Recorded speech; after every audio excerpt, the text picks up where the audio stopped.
Earlier, I identified bad things as events or situations in which people experience undeserved suffering and property is damaged or lost.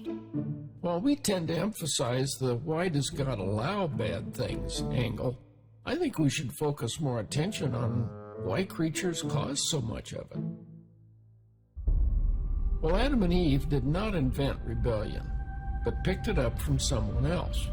It actually began with a being already an enemy of God when he appeared to them in the garden as the serpent. While Ezekiel 28:12-17 is aimed at the king of the city of Tyre, behind him is an anointed cherub, an angelic being, who was in Eden and rebelled because of pride. He visited Eden on an image creature recruitment mission, recorded in Genesis 3:1-6, to induce humans to join the rebellion. Sounds like a Star Wars episode. The serpent's pitch has not changed much over the millennia. He portrays God as the ultimate restrictor of human freedom, denies that God's penalty will occur, and encourages humans to evolve to the next level by ignoring God and making their own decisions about good and evil. It worked, and the first humans joined up.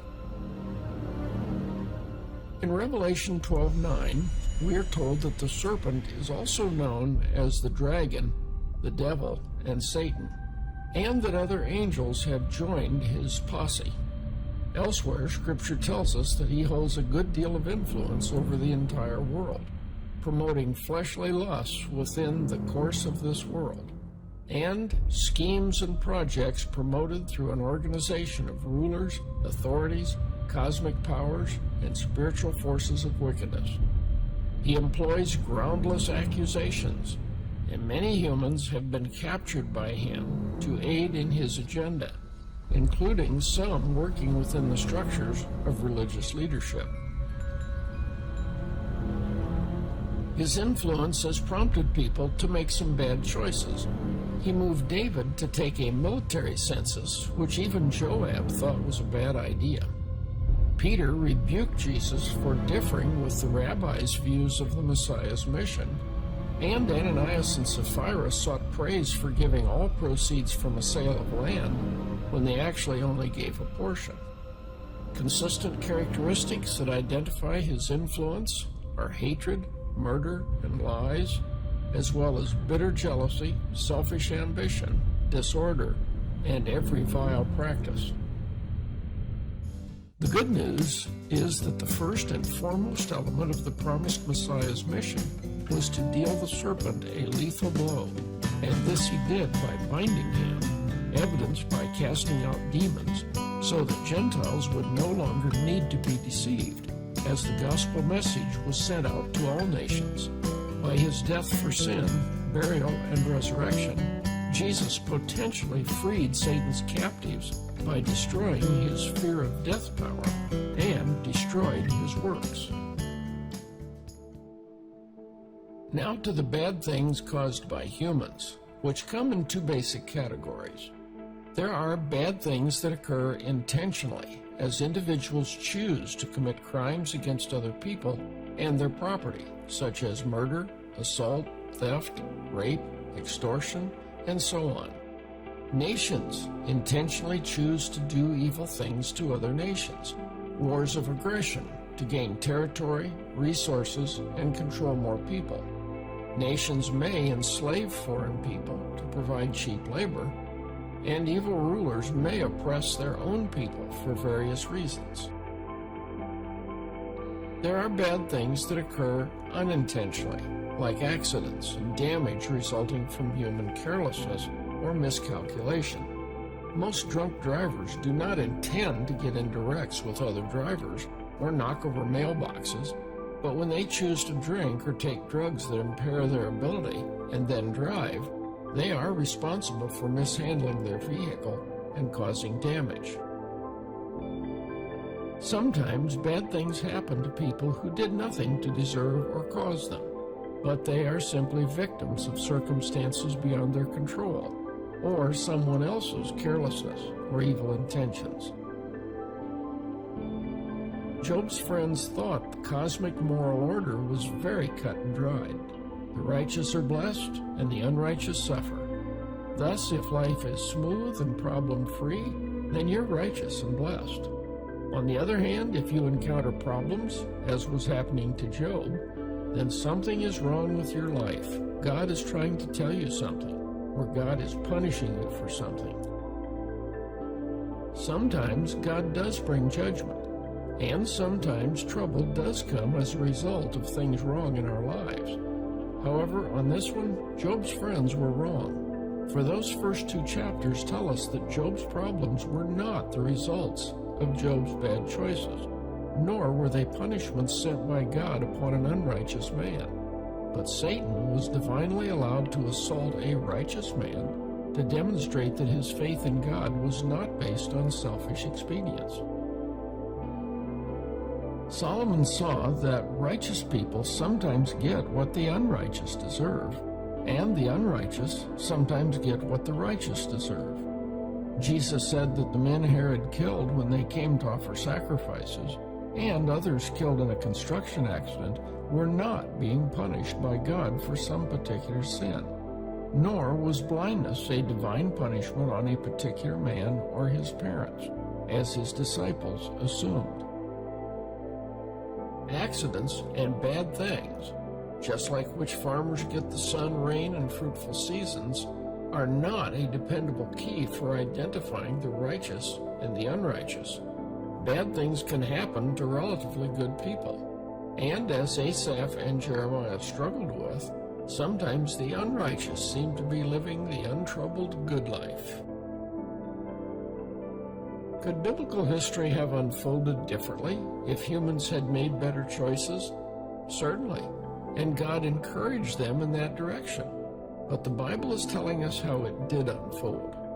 Humanity could have preferred the lifestyle of Abel, Enoch, and Noah, and not pushed God to the point of hosing everything off with the flood.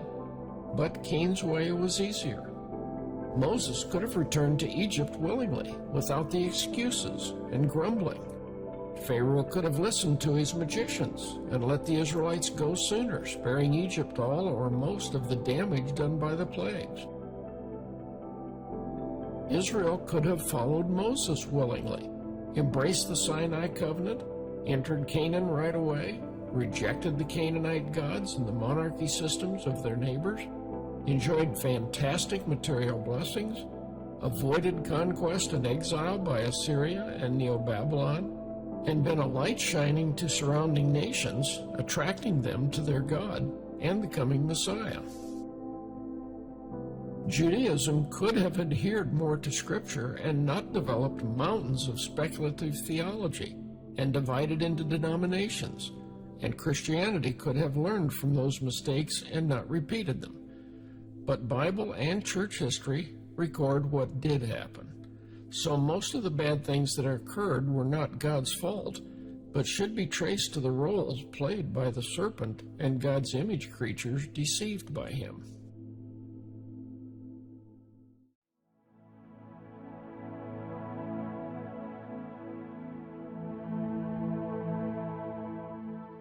As we consider the origin and nature of evil, let's remember some things. First, before evil entered, the entire creation was very good. So there is nothing inherently evil about matter or living creatures. Second, when evil did enter, God pronounced curses on the serpent and the ground, not on the people.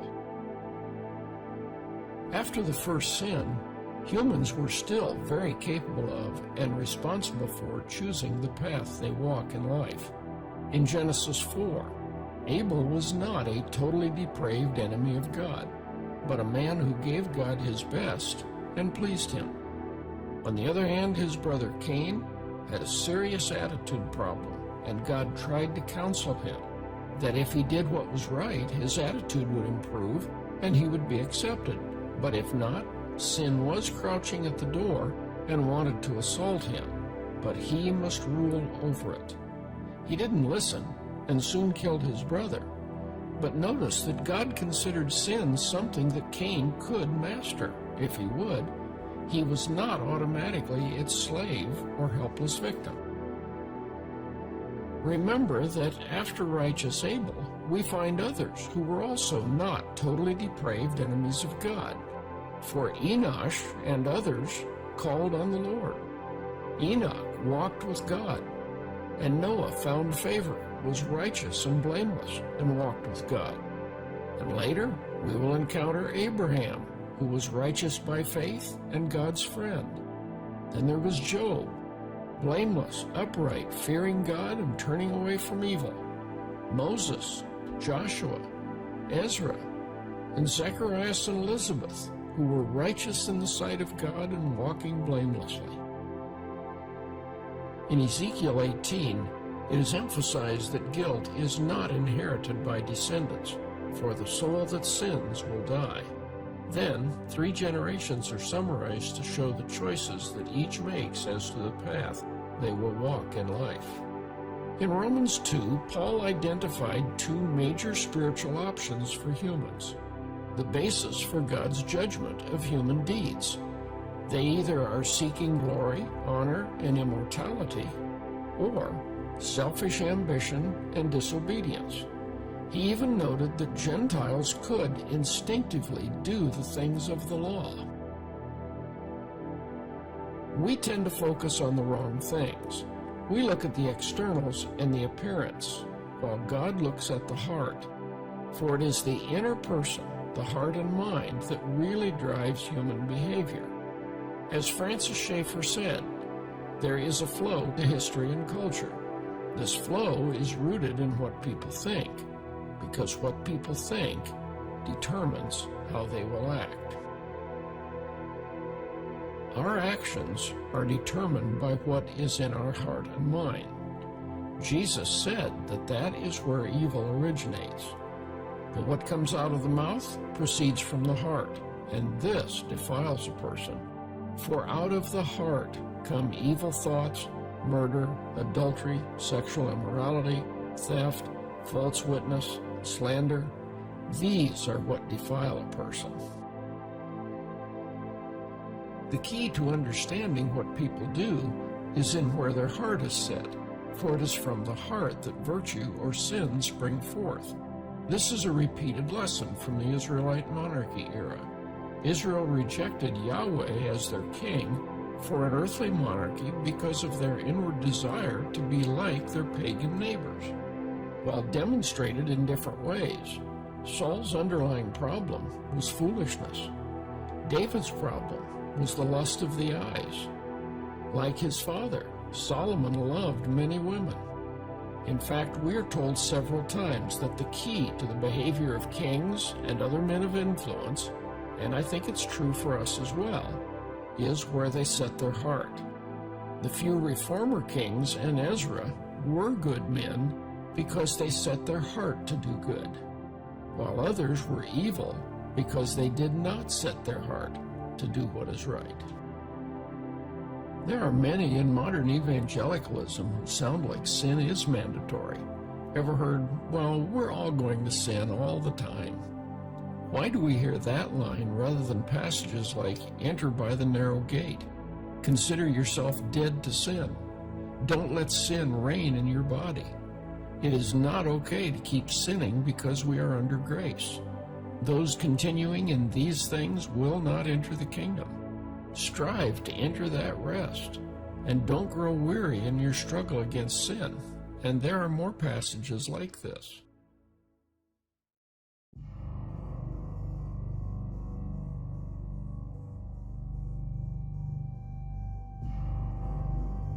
I have long marveled at how quick we are to blame God for allowing humans to do evil things, but how unwilling we are to hold accountable the humans who actually do evil things, especially repeat offenders with long rap sheets caught in the act or on video. Some even try to justify or excuse their actions altogether. Only close friends and family seem to really care about the innocent victims of crime, but what imagination has been applied to portray the perpetrators as the victims? Most people arrested stand before the judge and say not guilty. And when there's no doubt of their guilt, some will still claim that they're not responsible because of temporary insanity, or they're victims of society, or victims of poverty, or victims of drug use, or victims oppressed by systematic racism and white supremacy. You will also hear some voices claiming that crimes are justified because American culture is so evil. Of course, if we actually held others accountable for their seriously bad actions, then we would have to start holding ourselves accountable for our own actions. And many don't want to go there. Instead, we excuse human evil by blaming God for everything, or playing adult versions of, "It's not my fault, the dog ate my homework." Variations on Genesis 3, 1 through 6 are replayed in every generation. Those who ignore personal responsibility and accountability are eager to blame and ban all inanimate objects instead. If one person misuses something, then take it away from everybody. One carpenter misses the nail and hits his finger, these folks call for the confiscation of all hammers. This mentality seems to be spreading. Rather than encouraging personal responsibility, being careful, or accepting that life involves a few risks, this crowd wants to take away every item that can possibly be misused or hurt anybody. When a mass shooting occurs, you can count on the gun control crowd to ignore the shooter and advocate disarming all who did nothing wrong. Eliminate inanimate objects for everyone, as though banning all guns would do away with gun crimes. But why stop there? Knives are dangerous and hurt people, so let's do away with stabbings and cut fingers by banning all knives. And highways are dangerous, so let's end highway fatalities by banning all cars. And let's ban concrete so that they can't build highways. But the problem is not inanimate objects. Guns, knives, and clubs are only dangerous in the hands of a person already wanting to use them that way. Those who want to ban objects totally miss the point. The real problem is people who choose to do evil, are irresponsible, lack good morals, wisdom, and self-control. Guns, knives, and clubs are merely tools they employ to carry out the evil already present in their hearts and minds. Government solutions fail because more laws and appropriating money for more secular programs will have no effect on the human heart and mind. Immorality, foolishness, irresponsibility, self-centeredness, or lack of self-control. However, the fear of God and fixed moral boundaries were effective because they do target the hearts and minds of people, and that's where bad attitudes and actions originate. But don't expect those committed to materialism and keeping God out of the picture to ever consider returning to what worked before. The war on drugs failed for the same two reasons that an earlier attempt to ban a popular but often abused substance also failed. If you forgot, Prohibition was a failure because people still wanted booze, and organized crime sees banned objects as a great business opportunity. The anti-police crowd blames crime on the mythology that most police officers are corrupt, and everyone is traumatized by them. They assert or imply that crime would disappear if we just got rid of police, courts, prisons, and legalized everything identified as a crime. By that logic, could we get rid of automobile accidents if we banned car dealerships, got rid of mechanics, auto body repair shops, and called them boo-boos instead of accidents? Would all sickness disappear if we got rid of doctors and nurses and clinics, hospitals, medicines, and relabeled sickness and disease as alternative health conditions? The current administration began by stopping pipeline construction and canceling oil leases. But as gas and diesel prices have, very predictably, continued to rise dramatically, they've blamed Trump and his supporters, Putin and the war in Ukraine, climate change, fake news, bad messaging, and greedy oil companies. anything but their own anti-fossil fuels ideology and policies, which are directly related. How stupid or corrupt can people be? Well, I have stopped trying to imagine a limit on that.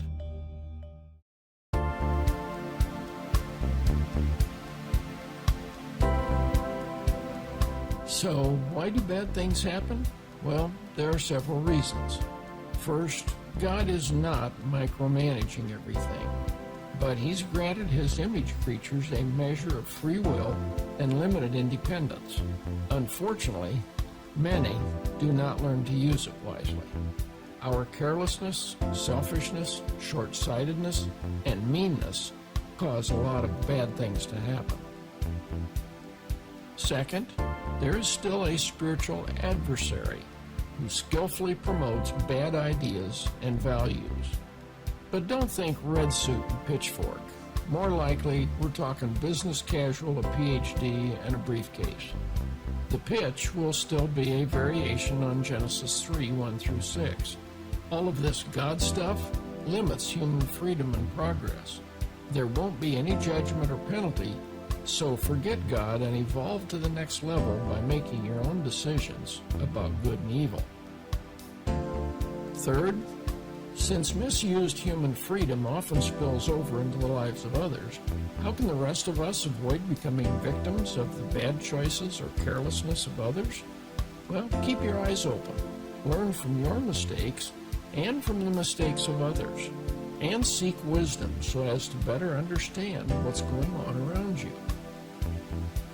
The psalmist and the Apostle Paul said quite plainly that there are people, the wicked, sinners, scoffers, and those with no knowledge of God, who, if they are not open to turning to God, should be avoided.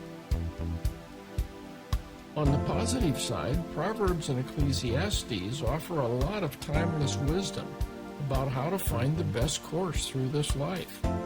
Seek God's truth and wisdom, and pursue and focus on the noble things. Being in harmony with God and reality will eliminate a lot of problems. And if you want fewer bad things to occur, start where you have the most clout, your own life. Take care of issues before they become too big to solve. Knock off the attitudes and behaviors that lead to trouble, and seek the things that will make for peace between you and others.